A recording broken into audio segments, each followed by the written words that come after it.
Seperti kita, sel juga memiliki kemampuan untuk berkomunikasi antara satu dengan yang lainnya. Seperti ilustrasi ini, sel A berusaha memberikan informasi dalam bentuk sinyal. Sinyal dikirim menuju sel B. Sel B kemudian akan menerima sinyal tersebut. Ia kemudian mengambil tindakan sebagai respon atas sinyal yang diterima. Proses ini disebut penyinaran sel. Berdasarkan ilustrasi ini, ada 3 langkah yang akan dibahas.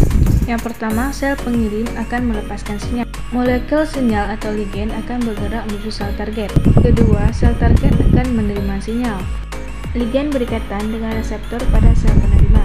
Yang ketiga, sel target akan merespons sinyal. Berikutnya ada jenis komunikasi antar sel, yaitu ada autokrin, parakrin, dan endokrin. Yang pertama, autokrin. Autokrin adalah komunikasi diri sendiri. Contohnya molekul sinyal, sitokin yang dikeluarkan oleh leukosit. Yang kedua ada parakrin. Parakrin adalah komunikasi antar sel dalam jarak dekat. Contoh ligen, faktor pertumbuhan, prostaglandin, histamin. Contoh parakrin yang lain adalah pada komunikasi antar neuron. Ligen yang digunakan pada komunikasi neuron disebut neurotransmitter. Yang ketiga ada endokrin. Nah, endokrin adalah komunikasi antar sel yang jaraknya jauh, sehingga ligen disalurkan melalui pembuluh darah. Nah, selanjutnya, mari kita lihat hubungan antara ligen dengan protein reseptor. Nah, ligen merupakan molekul sinyal yang dapat berikatan dengan reseptor untuk mengubah aktivitas sel target. Ligen yang bersifat hidrofilik atau yang berukuran besar tidak dapat menembus membran sel, sehingga ia harus berikatan dengan reseptor yang berada pada permukaan membran sel. Ligen yang bersifat hidrofobik, contoh hormon steroid, dapat berdifusi melalui membran. Reseptor dapat berada di sitoplasma atau di dalam nukleus. Selanjutnya kita berfokus pada reseptor. Reseptor merupakan protein yang bertugas menangkap ligen tertentu secara spesifik. Saat reseptor belum ditempeli oleh ligen, dia berada pada kondisi tidak aktif.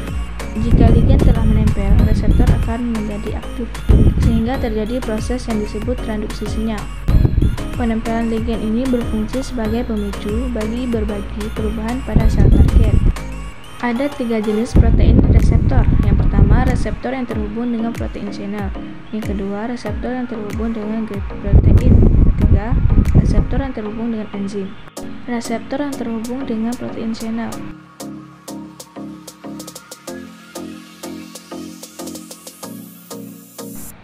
Awalnya, reseptor berada dalam keadaan tidak aktif. Ketika asetilkolin menempel pada reseptor, gerbang protein akan terbuka, sehingga ion Na dapat masuk ke dalam sel.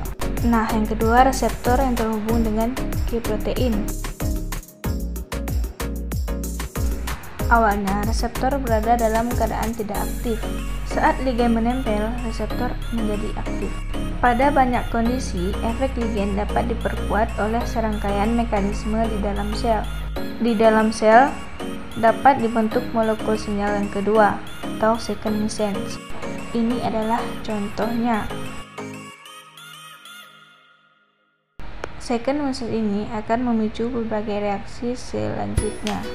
Nah, ini adalah contoh perubahan metabolisme sel dan perubahan aktivitas genetik. Nah, yang ketiga, reseptor yang terhubung dengan enzim. Nah, ini adalah protein reseptor yang terhubung dengan enzim. Nah, contoh ligen yaitu growth factor.